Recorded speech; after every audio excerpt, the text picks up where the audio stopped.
Commander Thelva stood in the observation deck of Varan Prime's military academy.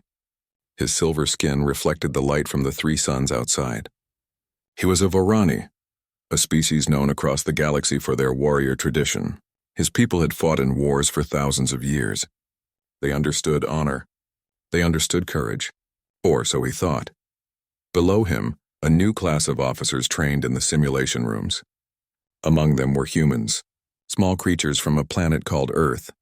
They had joined the Galactic Coalition only 2 cycles ago. Thelvas watched them with doubt in his eyes. "They are so weak," he said to his second officer, a fellow Varani named Kresh. "Look at them. No natural armor, no enhanced strength. Their bones break easily." Kresh nodded. "The Council questions why we accepted them into the Coalition at all." Thelvas crossed his arms. In his culture, courage was simple to measure. A warrior proved themselves in ritual combat. They faced their enemy with honor. They followed the ancient codes. There were rules. There was structure.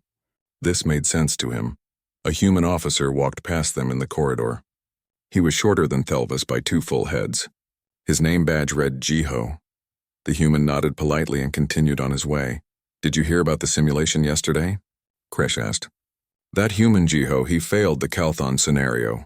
Thelvas remembered the Calthon scenario well. It was a test of tactical thinking. A commander had to choose between saving civilian ships or winning a battle. The correct answer, according to Varani doctrine, was clear. Sacrifice the civilians, win the war. War required hard choices. What did he do? Thelvas asked. He refused to leave the civilians behind. He tried to save them all. His fleet was destroyed in the simulation. Total failure. Thelvas shook his head. Too emotional. Humans let their feelings control their decisions. This is why they will never understand real warfare. In the days that followed, Thelvas observed the humans more closely. He wanted to understand what the Coalition saw in them. There was a human engineer named Hana, who worked in the shipyards. She fixed things in ways that made no sense to him. She ignored the proper procedures. She created solutions that were not in the manuals. When questioned, she just smiled and said, "It works, doesn't it?" There was also a young medic named Taeyang, fresh from Earth's medical academy. He spent hours with wounded soldiers talking to them, comforting them. Varani medics did their job and moved on. Emotions had no place in medicine. But Taeyang seemed to think differently. Thelvas reviewed the human military records. Their battles were strange, unorthodox. They won fights they should have lost. They survived situations that should have killed them. But he could not see the pattern. To him, it looked like luck. Random chaos. One evening, Thelvas attended a formal dinner with Coalition officers. Jiho sat across from him. The human ate something called rice with small metal sticks. "Commander Thelvas," Jiho said politely, "I have studied Varani military history. Your people have an impressive record." "Thank you," Thelvas replied. He decided to be direct. "I heard you failed the Calthon scenario. Why did you not make the logical choice?" Jiho set down his eating sticks. His face became serious. "Because leaving those people to die was not acceptable to me. But you lost the battle. In real war, you would be dead. Your fleet would be destroyed. Maybe," Jiho said, "or maybe I would find another way. The simulation only gives you 2 choices. Real life gives you more options." Thelvas did not understand. War has rules. Strategy has principles. You cannot just ignore them. "We don't ignore them," Jiho replied. "We just don't let them trap us. My people learned something a long time ago. When you fight for something bigger than yourself, you find strength you didn't know you had." Before Thelvas could respond, alarms began to sound throughout the academy. Red lights flashed. Officers jumped to their feet. A message appeared on every screen in the room. "Emergency alert," a voice announced. "The Devourers have breached the Outer Rim defenses. Multiple colonies under attack. All senior officers report for immediate deployment." The Devourers. Thelvas felt his blood run cold. The Devourers were not a species. They were a nightmare. Machines that consumed everything in their path. They learned. They adapted. They never stopped. Every officer in the room rushed toward the door. Thelvas noticed that the humans moved just as quickly as everyone else. Their faces showed fear, yes, but they did not freeze. They did not hesitate. In the briefing room, Fleet Admiral Korvath stood before a holographic display. It showed the Outer Rim. Red dots marked Devourer positions. There were so many red dots. The Calros system is under heavy attack, Korvath said. That includes the human colony on Calros 3. We are assembling a defense fleet immediately. Commander Thelvis, you will lead Battle Group 7. 3 human ships will be under your command. Thelvis straightened. Understood, Admiral. He looked at the tactical display. Calros 3 was only 5 years old. A new human settlement. 50,000 humans lived there, farmers, teachers, children, people who knew nothing of war. We need to understand what we face, Jiho said, stepping forward. He brought up more data. The Devourers use swarm tactics. They overwhelm defenses with numbers. Traditional battle formations will not be enough. A Varani admiral spoke up. Then we fight with honor. We face them head on. We do not run. We do not hide. Jiho looked like he wanted to say something, but he stayed quiet.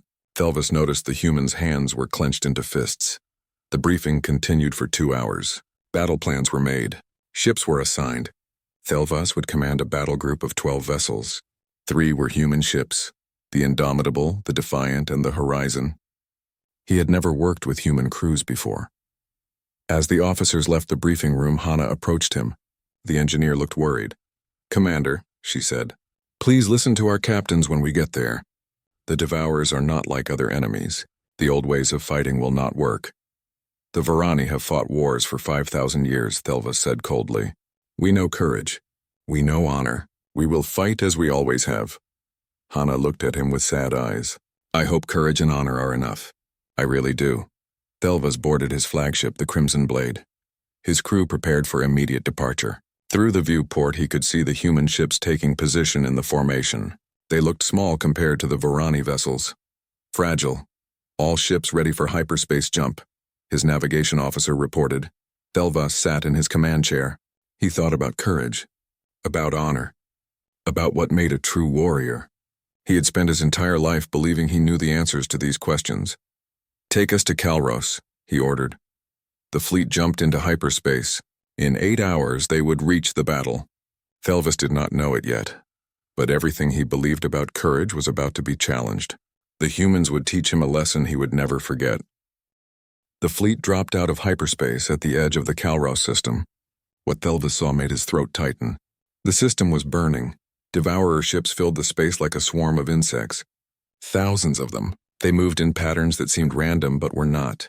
They flowed around the defending coalition vessels like water around rocks. Every few seconds, another defense station exploded in silent fire. All ships, battle formation Kreshva, Thelvis ordered. It was a standard Varani formation. Ships in a straight line, weapons facing forward. It had worked for thousands of years. His fleet moved into position. The 3 human ships took their places at the left flank. Thelvis opened a channel to the Indomitable, the lead human vessel. Captain Suman, maintain formation. We advance on my command. Understood, Commander. The voice was female, calm despite the chaos ahead.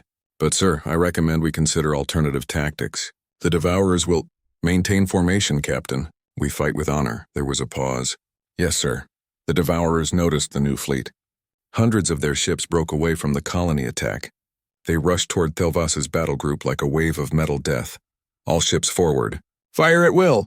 The Varani ships charged. Their massive cannons fired. Devourer ships exploded, but more took their place. Always more. For every one destroyed, 3 more appeared. Thelvis watched his tactical display. The enemy was not fighting back properly. They were not engaging in honorable combat. Instead, they surrounded his ships. They attacked from all sides at once. This was not how battles should work. Sir, Devourer swarm breaking through Sector 3, his weapons officer reported. The Valor's flame is taking heavy damage. Tell them to hold position. We do not retreat, but the Devourers kept coming. They did not care about honor or formation. They just attacked, consumed, destroyed. On his display, Thelvis saw the human ships doing something strange. They were not holding formation. The Indomitable moved backward. The Defiant shifted left. The Horizon flew upward in a spiral pattern. Captain Suman returned to formation immediately. Thelvis shouted, Can't do that, Commander. We're drawing their attention away from your damaged ships. Trust us, trust them. They were breaking every rule of proper warfare. But Thelvis watched what happened next with surprise. The human ships moved fast, much faster than Varani vessels. They dodged between Devourer swarms. Their weapons fired in quick bursts, not steady streams. They hit the enemy, then moved before the enemy could hit back. A squadron of human fighters launched from the horizon. The leader's call sign was Doyen. His voice came over the general channel, speaking to his pilots. "All right, Wing 7. We're going to punch through their center line. Clear a path for the civilian transports." Civilian transports? Thelvis checked his sensors. Yes, there were 12 transport ships trying to escape from Calros 3. They were full of human civilians, families, children. "Fighter Wing 7. Negative on that order," Thelvis commanded. "Return to defensive positions. The transports are not your priority." "Commander, with respect, those people are exactly our priority," Doyen replied. His fighter dove toward the Devourer swarm. His wing followed him. Thelvis wanted to order them back, but he could only watch as the human fighters flew straight into the heaviest enemy fire. They flew in patterns that made no sense. They twisted and turned. Several fighters took damage. One exploded, but they kept going. They drew the Devourers away from the transport ships. The transports began to move toward the hyperspace jump point. "Wing 7, you are critically damaged," Thelvis said. "Retreat immediately." "Negative, sir. We've got 6 more transports that need cover." Doyen's fighter was leaking atmosphere. His shields were gone. He should have been dead. Thelvis watched as Doyen's fighter took a direct hit. The small ship spun out of control, but instead of ejecting, Doyen aimed his dying fighter at a Devourer command ship. The human vessel crashed into the enemy at full speed. Both exploded in a ball of fire. "Doyen!" One of the other pilots screamed, but the sacrifice worked. The Devourer formation broke apart for just a moment. The transports jumped to hyperspace. 12 ships full of civilians escaped to safety. Thelvis felt something strange in his chest. By Varani standards, Doyen had died without honor. There was no ritual, no proper duel. He just threw his life away, but somehow it felt wrong to call it meaningless. "Commander, the Valor's flame is destroyed," his tactical officer reported. "The Endless Honor is at 40% shields. We're losing this battle." Thelvis looked at the display. His tactical officer was right. The traditional formation was failing. The Devourers were too many, too adaptable. Fighting them with honor was not working. "Captain Suman," he said slowly, "what do you suggest?" "We need to fall back, sir. Not retreat, reorganize. The Devourers are strongest when we bunch up. We need to spread out, hit them from multiple angles, keep moving." Every part of Thelvis's training screamed that this was wrong. Warriors did not fall back. Warriors stood their ground. But warriors also protected their people. "All ships, break formation. Follow the human vessel's lead." New tactics. His crew looked at him with shock. A Varani officer actually questioned the order. "Sir, this is not—" "Do it," Thelvis commanded. The fleet scattered. They began to move like the humans did. Fast. Unpredictable. It felt strange. Dishonorable. But it worked. The Devourers could not surround them anymore. On Calros 3, the colony was losing power. The defense systems were failing. More civilian ships tried to launch, but Devourer fighters blocked their path. "Commander, multiple civilian vessels are trapped on the surface," Yuna, the human communications officer, reported. "They're requesting emergency evacuation." Thelvis calculated quickly. To save them, ships would have to enter the planet's atmosphere. They would be exposed, vulnerable. It was a tactical mistake. He opened a channel. "All ships who can provide atmospheric support." "The Indomitable can do it," Captain Suman replied immediately. "But sir, we're already at 60% damage. We might not make it back out, then do not go. It is too dangerous. Commander, there are 8,000 people down there." Thelvis closed his eyes. By all military logic, 8,000 lives were not worth losing a capital ship. The math was simple. But he thought about Doyen, about the fighter pilot who gave his life for transports full of strangers. "The Crimson Blade will accompany you," Thelvis said. "We go together." His crew stared at him. His second officer spoke quietly. "Commander, this is not the Varani way." "No," Thelvis agreed. "It is not. But maybe the Varani way is not enough anymore." The Indomitable and the Crimson Blade dove toward the planet. Devourer ships followed them. The enemy weapons tore into their shields. Alarms screamed on both bridges. On the surface, the civilian ships launched. One by one, they lifted off. The Indomitable and Crimson Blade provided covering fire, but the Devourers kept coming. "We're not going to make it," Suman said over the channel. Her voice was calm, accepting. Hana, get ready. Ready for what? Thelvas asked. Commander, you should start climbing now. What are you doing, Captain? Buying time. Hana rigged our engines. We're going to overload them. Create a big explosion. Should take out most of the Devourers in orbit. Thelvas understood immediately. That will destroy your ship. Yes, sir. But the civilians will escape. That's what matters. Captain, I cannot allow this. You have a crew of 600, who all volunteered, sir. This is our choice. Get those people to safety. That's an order from me to you. It was insane. No Varani captain would ever sacrifice their ship like this. It went against everything his people believed.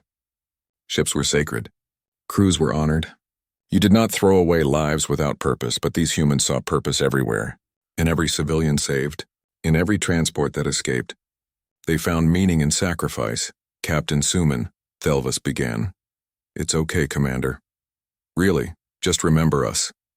The Crimson Blade climbed away from the planet. Below, the Indomitable's engines began to glow brighter. Brighter. On his screen, Thelvas saw Suman's crew working calmly at their stations. No panic, no fear. Just determination. The last civilian ship cleared the blast radius. Hana, do it, Suman ordered. The Indomitable exploded. The blast was massive. It consumed hundreds of Devourer ships. The shock wave pushed the civilian vessels toward the hyperspace point. They jumped to safety. Thelvas stared at the empty space where the Indomitable had been. His tactical officer reported good news. The Devourer attack was breaking apart. The remaining ships were retreating. The colony was saved, but Thelvas felt no joy. He had won the battle, but he had not understood the cost. On his communication panel, a light blinked. Emergency beacons, life pods. Sir, we're detecting survivors, Una said. Her voice was shaking with relief. The Indomitable's crew ejected before the explosion. Captain Suman, Hana, most of the crew are in escape pods. Thelvas laughed. Actually laughed. These impossible humans. They were willing to die, but they still found a way to live. Recover all pods immediately, he ordered. As his ship moved to collect the survivors, Thelvas realized something important. The humans had won this battle. Not through honor, not through ritual, but through something else. Something he did not yet have a name for, but he was beginning to understand. Firebase Omega sat in the neutral zone like a wounded animal. The station was old, damaged, and surrounded by Devourer forces. But it was also the last defensive position before the core worlds. If it fell, millions would die. Thelvas's fleet arrived 3 days after the battle at Calros. His ships were damaged. His crew was tired. But the war did not stop for rest. The Firebase commander, a four-armed Teclon officer, met them in the briefing room. Commander Thelvas, I'm glad you're here. But I'll be honest, we're losing. The Devourers attack every 6 hours. Our shields are at 30%. We have maybe 2 days before they break through. Around the table sat officers from different species. Thelvas noticed several humans among them. One was a squad leader named Minho. He had scars on his face and hands that looked old. A veteran. What are our options? Thelvas asked. Traditional military doctrine says we should evacuate, the Teclon commander replied. Fall back to a stronger position. But if we leave, the Devourers will use this station as a forward base. They'll be able to strike deeper into coalition space. Then we hold the line, Thelvas said firmly. We fight them here. A human scientist named Nari raised her hand. She looked young, maybe 30 human years. Commander, I might have another option. But you're not going to like it. Explain. Nari brought up a holographic image. It showed the inside of a Devourer hive ship. The structure looked organic and mechanical at the same time. In the center was a glowing node. This is a Devourer command node, Nari explained. It coordinates their swarm behavior. If we could insert a virus into this node, we could turn their own ships against each other. The swarm would collapse. A virus.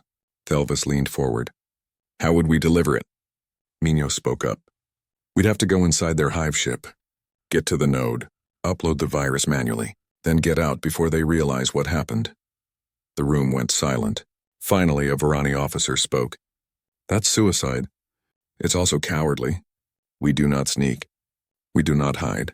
We face our enemies with honor. Honor won't save this station, Minho said quietly. And being dead is pretty cowardly too, if you ask me. The Varani officer stood up, angry. Thelvas raised his hand. Sit down, Lieutenant. Minho, continue. We have people trained for this kind of work. Infiltration, guerrilla tactics. We can get a small team inside. The Devourers won't expect it because, honestly, nobody else in the galaxy fights this way. Thelvis looked at the hologram.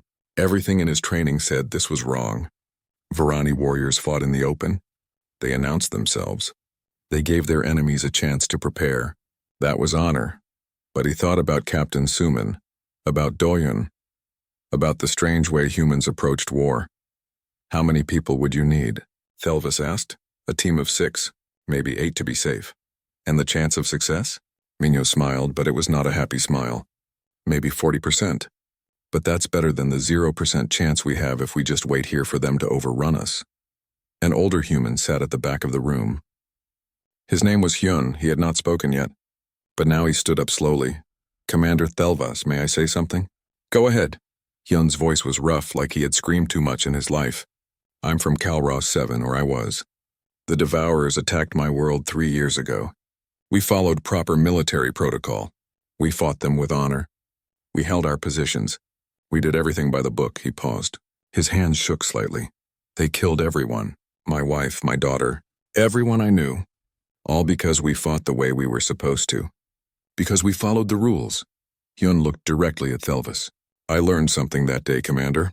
The Devourers don't care about our rules. They don't care about honor. They only care about consuming everything they find, so we can either die with honor, or we can live by doing whatever it takes to win. Your choice. The room was very quiet.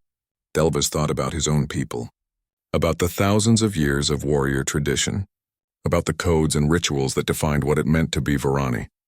Then he thought about empty space where the Indomitable used to be, about Doyun's fighter crashing into the enemy, about 8,000 civilians who lived because someone broke the rules.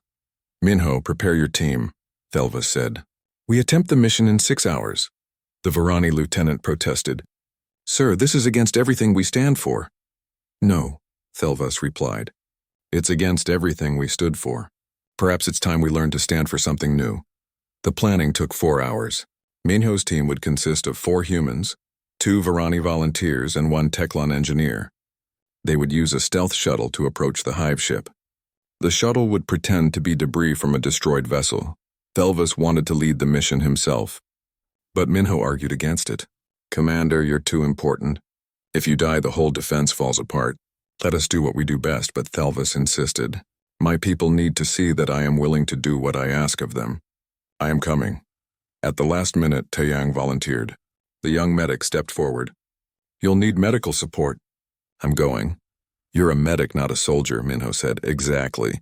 You're all going to get hurt doing something insane. You'll need me. Nari also joined the team. Someone needs to upload the virus. That's me. I created it. I know how to make it work.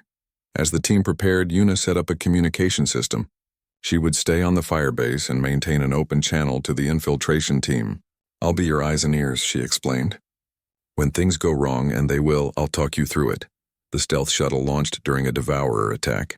While the enemy ships focused on the firebase's defenses, the small shuttle drifted toward the hive ship. It looked like just another piece of wreckage floating in space. Inside the shuttle, Thelvas felt strange.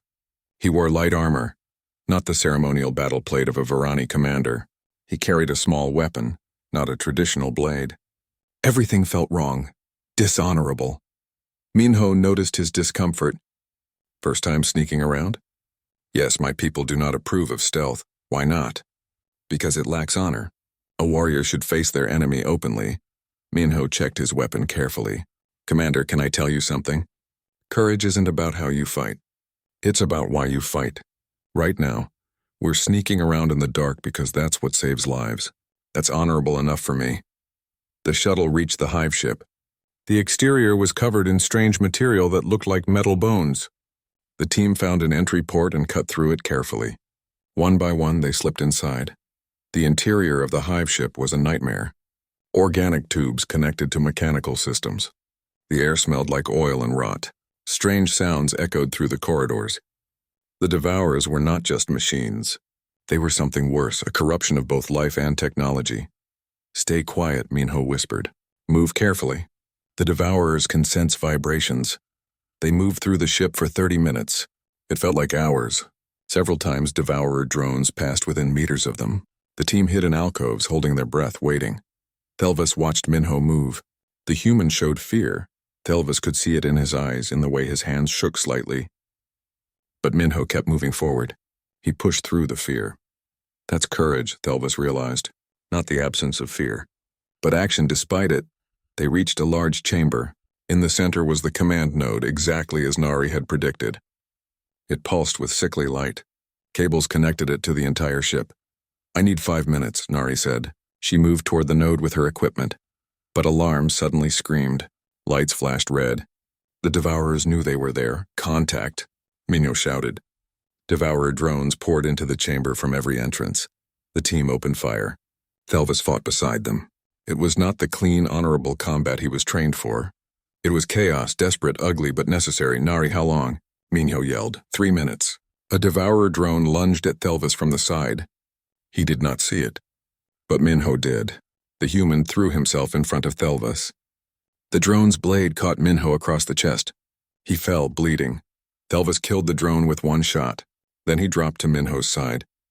The human was badly wounded. In Varani culture, field medicine was not a commander's duty. That was beneath an officer's rank. But Thelvis did not care about rank anymore. He pulled out medical supplies. His hands worked quickly, sealing the wound, injecting healing compounds. Taeyang appeared beside him, helping. Together they stabilized Minho.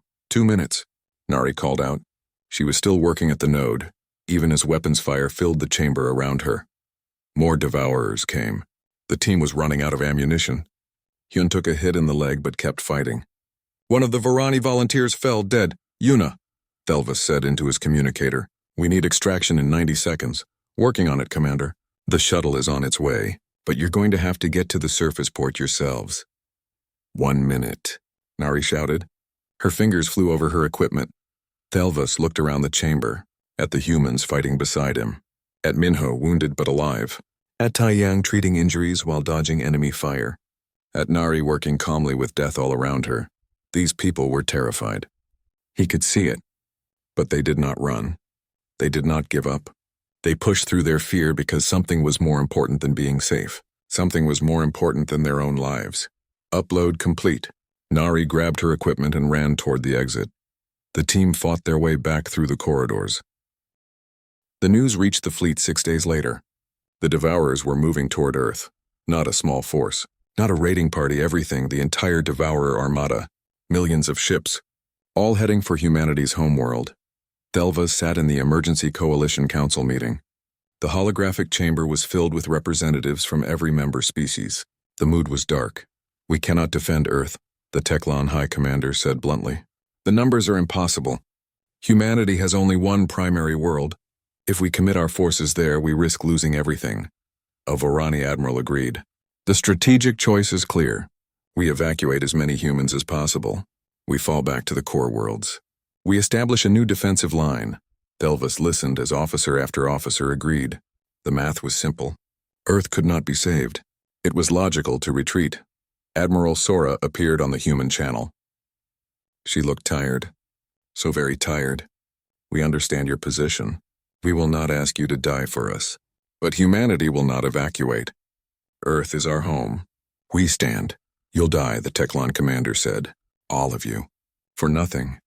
"Maybe," Sora replied quietly. "But at least we'll die as ourselves. We'll die protecting what matters to us." The council voted. 15 species to 3. The coalition fleet would withdraw. Earth was on its own. Thelvis returned to his ship in silence. His crew prepared for the retreat order. But Thelvis stood at the viewport staring at the stars, thinking. He thought about Do-Yoon flying his damaged fighter into the enemy, about Captain Suman setting her ship to explode to save civilians, about Minho taking a blade meant for him, about all the humans who kept fighting even when they should have run. On his console, a feed from Earth played quietly. News reports, messages, stories. He watched them without meaning to. A man named Junho stood in front of a weapons platform. He was a teacher. He had never been in the military, but he was learning to operate the defense guns because everyone who could fight was fighting. "I'm terrified," Junho admitted to the reporter. "I don't know what I'm doing. But someone has to do this. Someone has to stand here, so it might as well be me." Children worked in factories assembling ammunition. Old people reinforced bunkers. Doctors prepared hospitals. Every human was preparing. Every human was ready. A small girl appeared on the screen. Maybe 8 years old. Her name was Yunji. She held a handmade sign. "We don't need to win," she said to the camera. "We just need to stand. We just need to show the universe that some things are worth fighting for, even if we lose." Thelvis felt something break inside his chest. This child understood courage better than he did. Better than his entire species did. He opened a channel to the Crimson Blade's crew. "All hands, this is the commander. I am going to disobey direct orders from the Coalition Council. We are going back to Earth. Any crew member who wishes to transfer to another ship may do so now. No questions asked. No dishonor. I will not force anyone to follow me into this." He waited. The ship was silent. Then his second officer spoke. "Permission to speak, Commander?" "Granted." "The crew took a vote while you were in the council meeting. We're staying, all of us. The humans taught us what real courage looks like. We'd be ashamed to run now." Thelvis closed his eyes. Pride filled him. Not the old pride of honor and ritual. A new pride. The pride of standing for something that mattered. Set course for Earth, maximum speed. The Crimson Blade turned away from the Coalition fleet. Thelvis sent a message to all Coalition ships. He did not hide what he was doing. "This is Commander Thelvis. I am taking my ship to defend Earth, not because of orders, not because of duty, but because I have learned something from humanity. Some things are more important than survival. Some things are worth dying for. If any ship wishes to join me, you are welcome." He did not expect anyone to follow. The council had been clear. Earth was lost. But as his ship jumped to hyperspace, something happened. Other ships followed. First one, then 3, then dozens. Ships from different species. Officers who had fought beside humans. Crews who had seen what humanity was capable of. By the time Thelvis reached Earth, he had 200 ships with him. Not an army. Not enough to win, but enough to stand. Earth's defense fleet was already engaged when Thelvis arrived. The space around the planet was filled with fire and death. Devourer ships blotted out the stars. There were so many. Too many. "All ships, this is Commander Thelvis. We fight beside humanity today. We fight for something bigger than ourselves. We fight because it's right." The human ships saw the reinforcements. Their channel filled with voices. Some were crying. Some were laughing. All were grateful. "Thank you," Admiral Sora said simply. "Thank you for coming back." "Thank you for teaching us what courage really means," Thelvis replied. The battle began. It was brutal, desperate. The Devourers threw everything at the defenders. For every enemy ship destroyed, 5 more appeared. Captain Suman was there. She had survived Kalros and taken command of a new ship. "The Defiance shields are gone. We're down to hull integrity, but we're still here." Doyen's voice came over the fighter channel. He had survived his crash somehow. Now he led another squadron. Wing 12 with me.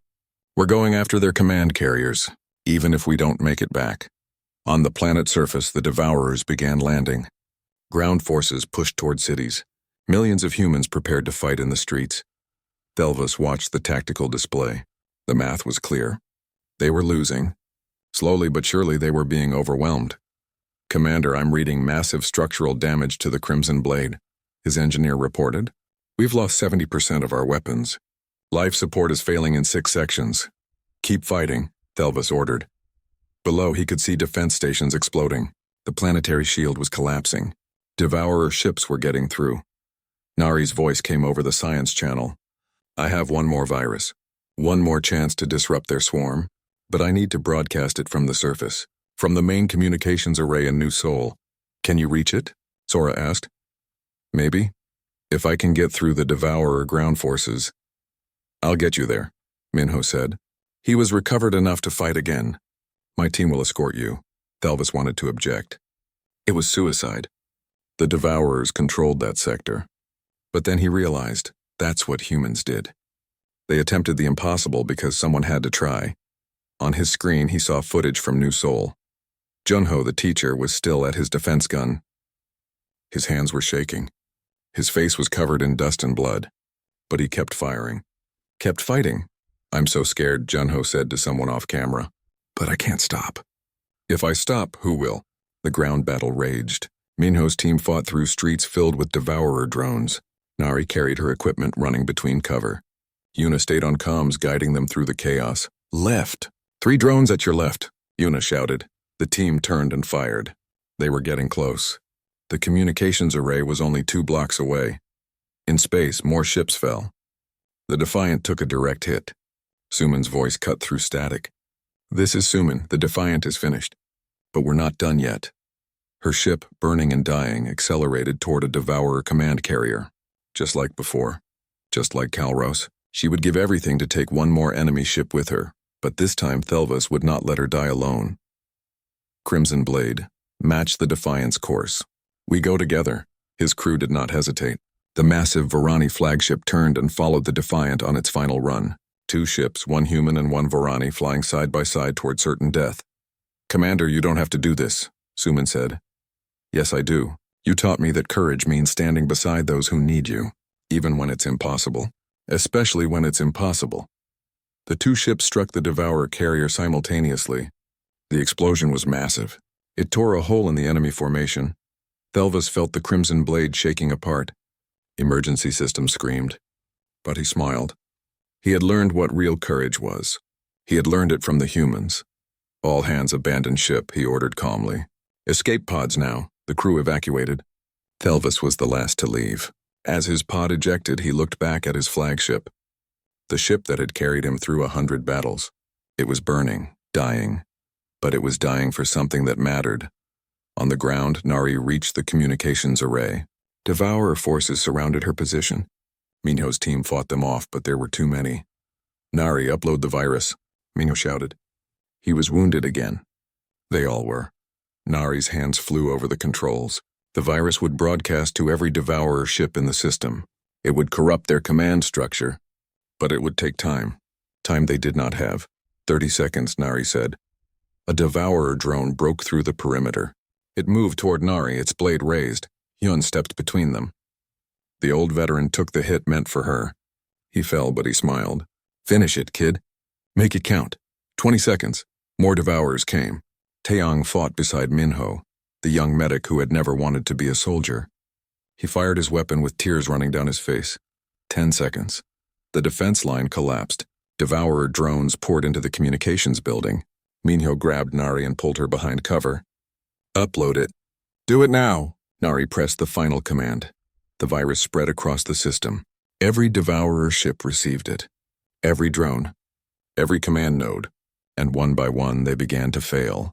The swarm, so coordinated and deadly, turned on itself. Ships collided.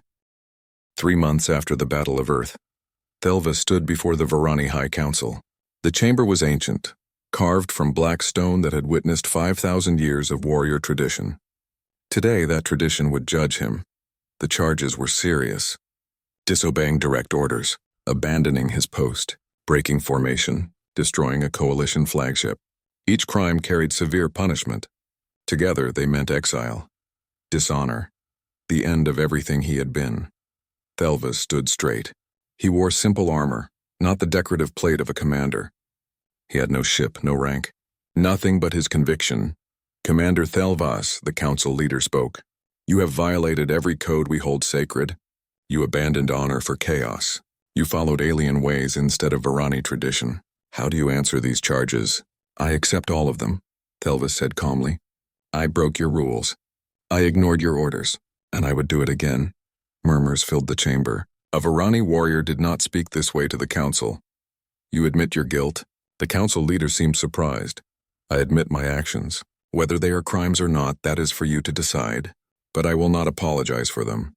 I learned something beside humanity. I learned that our codes, our traditions, our honor, they had become empty. We forgot what they were meant to protect. You dare to question 5,000 years of warrior tradition? Thelvas looked at the council members. Old warriors, all of them. Covered in scars from ritual duels. Decorated with medals from honorable battles. Yes, he said simply. I question all of it. Because I watched humans fight with more honor than we ever had. They fought without rules or rituals. They fought scared and bleeding and terrified. But they fought for something real. Something that mattered. The chamber doors opened. Jiho walked in, followed by Hana, Suman, and Taeyang. Behind them came dozens more. Humans who had fought at Kalros, at Firebase Omega, at Earth. What is the meaning of this? The council leader demanded. This is a Varani proceeding. These humans have asked to testify, another council member said. Coalition law allows it. Jiho stepped forward. He bowed respectfully. Honored Council, I speak for humanity. Commander Thelva saved our species, not just at Earth but in all the battles before. He taught us that honor can change, that courage can grow, Hana spoke next. He fixed what was broken in the Coalition. We had forgotten how to adapt, how to change. We were so busy following rules that we forgot why the rules existed. Suman's voice was strong. At Kelros, I was ready to die. We all were. But Commander Thelvas showed us that sacrifice means nothing if it's wasted. He learned from us, yes, but we learned from him too. We learned that tradition and change can work together. Hyun limped forward. The old veteran had survived Earth, but barely. I lost everything once because commanders followed protocols instead of doing what was right. Thelvas was different. He did what was right even when it cost him everything. Taiyang, young and earnest, spoke last. Courage is not about how loudly you announce your strength. It's about quiet decisions made in dark moments. Commander Thelvas made those decisions. He chose people over pride. That's the highest honor. The council listened. Some members looked angry. Others looked thoughtful. The council leader sat back in his chair. You speak of honor and courage, he said slowly. But you are not Varani. You do not understand our ways. Then let me speak. Another voice came from the back. Minho walked forward. Beside him walked Thelvas' second officer from the Crimson Blade, a Varani who had followed him to Earth. I am Varani, the officer said. I understand our ways. I was taught them from birth. But I also stood beside humans. I saw what real courage looked like. It was not in rituals or ceremonies. It was in a teacher named Junho who operated weapons he did not understand because someone had to. It was in a child named Yunji who understood sacrifice better than we did. Minho continued. Commander Thelvas is the bravest warrior I have ever known. Not because he is fearless, but because he feels fear and acts anyway. Not because he is strong, but because he admits weakness and asks for help. That is courage. That is honor. That is what warriors should aspire to be. The council leader was quiet for a long time. Finally, he spoke. This council will deliberate. Commander Thelvas, you will wait outside. As Thelvas turned to leave, something unexpected happened. Every human in the chamber stood. They placed their hands over their hearts. A human salute. A sign of respect. Thelvas returned the gesture. Whatever the council decided, he had already won the only battle that mattered. He waited in the corridor for 3 hours. Jiho sat beside him. What will you do if they exile you? Jiho asked. I do not know, but I will not return to the way things were. I cannot unknow what I have learned. Then you'll always have a place with us. Humanity does not forget its friends. The chamber doors opened. Thelvas was called back inside. The council leader stood. Commander Thelvas, we have heard testimony from many voices. We have debated your actions. The council is divided. Some call for your execution. Some call for mercy. But we have reached a decision. Thelvas waited. You are stripped of your rank in the Varani military. You are removed from the council records. You will no longer be recognized as a warrior of our people. So this was exile. Thelvas accepted it calmly. It was worth it. But the council leader continued. However, the Coalition Council has made a request. They wish to form a new organization, a military unit that combines the tactics of different species. Humans call it the Terran Accord. They have requested that you lead this organization. The Coalition Council asks if you will accept this position. Thelvas stared. I am exiled from my own people and you wish me to command? You are exiled from Varani tradition, the council leader corrected. But perhaps that is what the galaxy needs now. Someone who understands the old ways but embraces the new. Someone who has learned from humanity. The choice is yours. Thelvas looked at the humans standing in the chamber. At Jiho's encouraging smile. At Suman's proud stance. At Minho's scarred face showing respect. I accept, Thelvas said. The chamber erupted. Some Varani shouted in anger. Others in approval. But the decision was made. Thelvas walked out of the chamber no longer a Varani commander. But something else. Something new. 6 months later, Thelvas stood in a training facility on Earth. Around him, soldiers from a dozen species practiced together. Varani warriors trained alongside human soldiers. Teclon engineers worked with human scientists. It was chaos. It was messy. It was nothing like traditional military training. It was perfect. Minho walked up beside him. The squad leader had been promoted. He now helped train the new Terran Accord forces. How does it feel? Minho asked. Being neither Varani nor human, but something in between. Strange, Thelvis admitted. I do not fit anywhere anymore. I am too changed for my people. Too alien for yours. You fit here, Minho said, gesturing to the training field. With all of us. The ones who learned that courage comes in many forms. A shuttle landed nearby. Out stepped Nari, carrying new equipment. I've developed another virus program. This one should work against Devourer remnant forces. Want to test it? Yuna called from the communication center. Commander, we're getting reports from the Outer Rim. A coalition convoy is under attack. They're requesting assistance. Prepare my ship, Thelvis ordered. He still commanded a vessel, though it was not Varani. It was something new, built by many species working together. Humans called it the Unity. As he walked toward the ship, he passed through the memorial gardens. Yuna had designed this place. It contained the names of everyone who died defending Earth, human and alien alike. There was no separation, no hierarchy, just names, just people who gave everything. Thelvis found Hyun's name on the wall, the old veteran who taught him that courage was about fighting for something bigger than yourself. He placed his hand on the engraved letters. I remember, he whispered. We all remember. A small voice spoke behind him. Commander Thelvis? He turned. Yunji stood there. The child from the Earth broadcasts. She was older now, taller. She wore a cadet uniform. She was training to join the Terran Accord. Yes, Yunji? I have a question. In my classes, we learn about different kinds of courage. Varani courage, human courage, Teclon courage. But what is real courage? What is the true kind? Thelvis knelt down to her level. He thought about everything he had learned. Every battle, every sacrifice, every lesson. There is no single true courage, he said. My people thought courage was the absence of fear. We thought it was about dying well in ritual combat. We measured it, tested it, made it into rules. What do you think now? Now I think courage is what you do when you are afraid. It is moving forward when everything tells you to run.